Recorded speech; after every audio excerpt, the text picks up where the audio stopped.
Hello everyone, I hope कि आप लोग बहुत ही स्वस्थ होंगे और मस्त होंगे। अपने साथ साथ जो है अपने फैमिली का भी ध्यान रख रहे होंगे। जैसा कि आप लोग जान रहे हैं कि कोरोना फिर से बढ़ रहा है, तो आप लोग जो है सतर्क रहिए और मास्क वगैरह जो है यूज करिए। तो चलिए देखते हैं कि आज का जॉब कहाँ से आया हुआ है। ये बेसिकली आपका गौतम बुद्धा यूनिवर्सिटी से आया हुआ है, जो कि आपका सिचुएटेड है नोएडा, उत्तर प्रदेश में। तो ये है इनका ऑफिशियल वेबसाइट, जैसा कि आप देख पा रहे हैं। तो जैसे ही आप इनके ऑफिशियल वेबसाइट पे आएंगे, ऊपर ही यहाँ पे देखिए रिक्रूटमेंट करके लिखा है। रिक्रूटमेंट सेक्शन पे आप क्लिक करेंगे तो कुछ ऐसा जो है आपके सामने ओपन हो जाएगा। ठीक है, यहाँ पे देखिए पहला अगर हम देखें तो एडवर्टीजमेंट ऑफ प्रोफेसर के लिए है। दूसरा अगर देखें तो एडवर्टीजमेंट ऑफ प्रोफेसर जो कि रिटायर्ड हो चुके हैं उनके लिए। तीसरा अगर देखें तो एडवर्टीजमेंट ऑफ असिस्टेंट प्रोफेसर के लिए। तो ये वाला ही मैं आप लोग को दिखाऊंगा। बाकी मैं रिक्वेस्ट करूंगा कि अगर आप जो है इन दोनों में एलिजिबल हैं तो आप अपने एंड से चेक कर लीजिएगा। इनके ऑफिशियल वेबसाइट से लिंक जो है मैं हमेशा की तरह डिस्क्रिप्शन बॉक्स में पिन कर दूंगा। तो देखिए यहाँ पे आप जो है अगर आप क्लिक करेंगे तो इनका डिटेल एडवर्टीजमेंट आप डाउनलोड कर सकते हैं। अगर आप जो एप्लीकेशन फॉर्म वर्ड में या फिर पीडीएफ में अगर आपको चाहिए तो यहाँ से आप व्यू डिटेल पे क्लिक करके चेक कर सकते हैं। प्रोजेक्ट भी आया हुआ है एक, जो कि आईसीएमआर फंडेड प्रोजेक्ट रहने वाला है। इंटरव्यू इनका 5 जून को रहने वाला है 2025 पे। और प्रोजेक्ट टेक्निकल सपोर्ट 3 जो है इनका पोस्ट रहने वाला है। यहाँ पे आप क्लिक करके देखिए, अगर हम क्लिक करें तो देखिए यहाँ पे दिया हुआ है, अगर आपने post graduation biotechnology, bio informatics, genomics, microbiology, computational biology, life science में अगर आपने किया है तो यहाँ पे आप एलिजिबल हैं, अप्लाई कर दीजिएगा। ठीक है, 28,000 प्लस एचआर यहाँ पे आपको दिया जाएगा। ठीक है, चलिए अगर देख लेते हैं एडवर्टीजमेंट फॉर असिस्टेंट प्रोफेसर का। तो ये है आपका एडवर्टीजमेंट असिस्टेंट प्रोफेसर का। ठीक है, और अगेन मैं रिक्वेस्ट करूंगा कि अगर आप मेरे चैनल पे नए हैं तो सब्सक्राइब कर लीजिए मेरे चैनल को, ताकि जो है सबको बेनिफिट मिले और आपको भी मोटिवेशन मिले कि ऐसे ही जो है आप रोज आए और कहीं ना कहीं आपका जो है सिलेक्शन लेके जाए यहाँ से। तो चलिए देखते हैं कि ये आपका जो है गौतम बुद्ध यूनिवर्सिटी से आया हुआ है, जो कि आपका ग्रेटर नोएडा गौतम बुद्ध नगर में रहने वाला है, यूपी।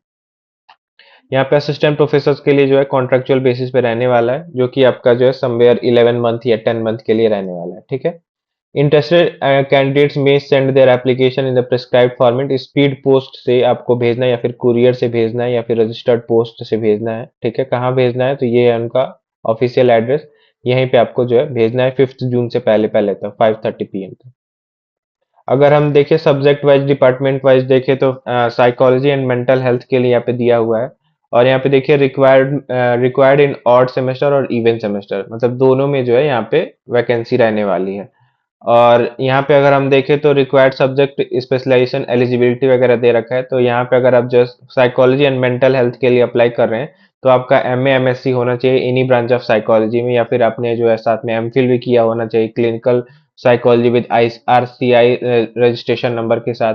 नेट पीएचडी अगर आपने किया है तो यहाँ पे आप जो है अप्लाई कर सकते हैं। अगेन ये डिजायरेबल में दिया हुआ है। ठीक है, यहाँ पे डिजायरेबल लिखा हुआ है। देन अगेन अप्लाइड साइकोलॉजी के लिए अगर आप अप्लाई करना चाह रहे हैं तो यहाँ पे एमए एमएससी आपका होना चाहिए। ठीक है, इन्हीं ब्रांच में, और नेट पीएचडी यहाँ पे होना चाहिए आपका, यहाँ पे डिजायरेबल नहीं है। ठीक है, psychology and social emotional wellbeing eligibility के लिए again MA MSc in any branch of psychology में होना चाहिए। नेट पीएचडी आपका होना चाहिए। ठीक है, तो यहाँ पे आप एलिजिबल हैं। मास कम्युनिकेशन के लिए है। ठीक है, mass communication and media studies में जो है आपका यही सब्जेक्ट में अवेलेबल है, और इसी में आपका जो है एलिजिबिलिटी होना चाहिए, डिग्री आपका इसी में होना चाहिए। ठीक है, इकोनॉमिक्स प्लानिंग एंड डेवलपमेंट के लिए भी देखिए यहाँ पे दिया हुआ है। ठीक है, एजुकेशन एंड ट्रेनिंग के लिए, सोशल वर्क के लिए है। ठीक है, हिस्ट्री एंड सिविलाइजेशन के लिए है। ठीक है, नेक्स्ट अगर हम देखें तो यहाँ पे English and modern European language में है। देखिए यहाँ पे इंग्लिश आपका होना चाहिए। Political science and international relations में है। ठीक है, department of Indian language and literature, देखिए यहाँ पे हिंदी रहने वाला। सेंटर ऑफ हिंदू स्टडीज के लिए, सोशियोलॉजी डिपार्टमेंट ऑफ सोशियोलॉजी के लिए, department of Sanskrit, department of public policy and governance के लिए। ठीक है, vocational studies and applied science में अगर देखें तो अप्लाइड केमिस्ट्री के लिए, अप्लाइड फिजिक्स के लिए, इन्वायरमेंटल साइंस के लिए, फूड प्रोसेसिंग एंड टेक्नोलॉजी के लिए, अप्लाइड मैथमेटिक्स के लिए। ठीक है, school of law justice and governance के लिए, लॉ के लिए है यहाँ पे। ठीक है, और इंफॉर्मेशन और कम्युनिकेशन टेक्नोलॉजी की अगर बात करें तो कंप्यूटर साइंस एंड इंजीनियरिंग में आपका होना चाहिए। इलेक्ट्रॉनिक्स एंड कम्युनिकेशन इंजीनियरिंग में है, आईटी में है। बायोटेक्नोलॉजी के लिए भी है। बायोटेक्नोलॉजी में देखिए आपका biotechnology and allied area such as bioprocess engineering, biochemistry, microbiology, cell biology and genetics, bioinformatics and computational biology में अगर आपका स्पेशलाइजेशन है तो यहाँ पे आप अप्लाई कर सकते हैं, ठीक है। फॉरेंसिक साइंस में है, कंप्यूटेशनल कंप्यूटर प्रोग्रामिंग में है, मतलब कि अगर आपने बायो इन्फॉर्मेटिक्स वगैरह भी किया हुआ है तो भी यहाँ पे आप एलिजिबल हैं। At least B A M S या फिर MSc इन आयुर्वेदा साइंस में अगर आपने किया है तो भी यहाँ पे एलिजिबल हैं, अप्लाई कर सकते हैं, ठीक है। स्कूल ऑफ मैनेजमेंट में है, देखिए बिजनेस मैनेजमेंट के लिए यहाँ पे दिया हुआ है, मैकेनिकल इंजीनियरिंग के लिए है, आर्किटेक्चर एंड रीजनल प्लानिंग के लिए है, सिविल इंजीनियरिंग के लिए, इलेक्ट्रिकल इंजीनियरिंग के लिए, तो बहुत सारी पोस्ट यहाँ पे आई हुई हैं, ठीक है। तो अपने एंड से आप जो है चेक करके अप्लाई कर सकते हैं। और देखिए यहाँ पे मिनिमम जो है, मैक्सिमम सॉरी, यहाँ पे 10 मंथ्स के लिए यहाँ पे आपको दिया जाएगा, मतलब 10 मंथ के लिए यहाँ पे आप पढ़ा सकते हैं, ठीक है। बाकी यहाँ पे अगर हम देखें आपको सैलरी कितनी मिलने वाली है, तो अगर आप जो है केवल MSc के बेसिस पे अप्लाई कर रहे हैं तो 40,000 आपको दिया जाएगा। अगर आप PhD के बेसिस पे अप्लाई कर रहे हैं तो आपको 45,000 दिया जाएगा। अगर आप जो है बीटेक एमटेक वगैरह किया है आपने, ठीक है, तब जो है आपको 55,000 दिया जाएगा, साथ में आपका PhD डिग्री कंप्यूटर साइंस वगैरह जो है, मतलब उस सब्जेक्ट के लिए पढ़ा रहे हैं तो यहाँ पे आपको 55,000 यहाँ पे पर मंथ दिया जाएगा, ठीक है।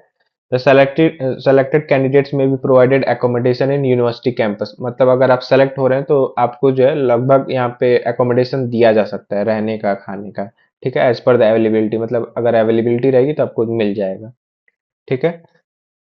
जनरल कंडीशंस एंड फी की अगर हम बात करें तो अगर आप जो है जनरल कैटेगरी से हैं, ठीक है, EWS कैटेगरी से हैं, तो यहाँ पे आपको 1,000 रुपीज जो है देना है एप्लीकेशन फी। अगर आप SC ST या फिर OBC कैंडिडेट हैं तो 500 आपको देना है। अकाउंट नंबर यहाँ पे दिया हुआ है, तो यहाँ पे आप जो है इनके हिसाब से डिमांड ड्राफ्ट आप बनवा सकते हैं, डिमांड ड्राफ्ट आपको बनवाना है, ठीक है, यहाँ पे लिया हुआ है। और यहाँ पे बहुत सारी चीजें हैं तो आप जो है चेक कर सकते हैं अपने एंड से, ठीक है। Applicants in their interest are advised to remain in touch with the website of Gautam Buddha university, ठीक है, ये है इनका ऑफिशियल वेबसाइट। आप जो है अगर आप अप्लाई कर रहे हैं तो इनका रेगुलर विजिट चेक करते रहिएगा, इनका विजिट करते रहिएगा इनका ऑफिशियल वेबसाइट, ताकि कुछ कुछ भी नया कोरिजेंडम एडेंडम कुछ भी नया आए तो जो है आपको पता चल जाए, ठीक है, कोई चेंजेस वगैरह अगर ये लोग करते हैं तो। ये देखिए ये है इनका जो है ऑफिशियल मतलब एप्लीकेशन, ठीक है। तो यही आपको जो है फुलफिल करके भेजना है इनके ऑफिशियल एड्रेस पे, ठीक है। कैपिटल लेटर में नेम वगैरह जो है यहाँ पे भर दीजिएगा, फादर या फिर हस्बैंड का, ठीक है। तो ये आप जो है फुलफिल करके आपको भेजना है इनके ऑफिशियल एड्रेस पे। So that's it, I hope कि जो है आपको सब कुछ समझ में आया होगा। स्टिल कोई क्वेरी है तो आप जो है कमेंट सेक्शन में कमेंट कर दीजिएगा।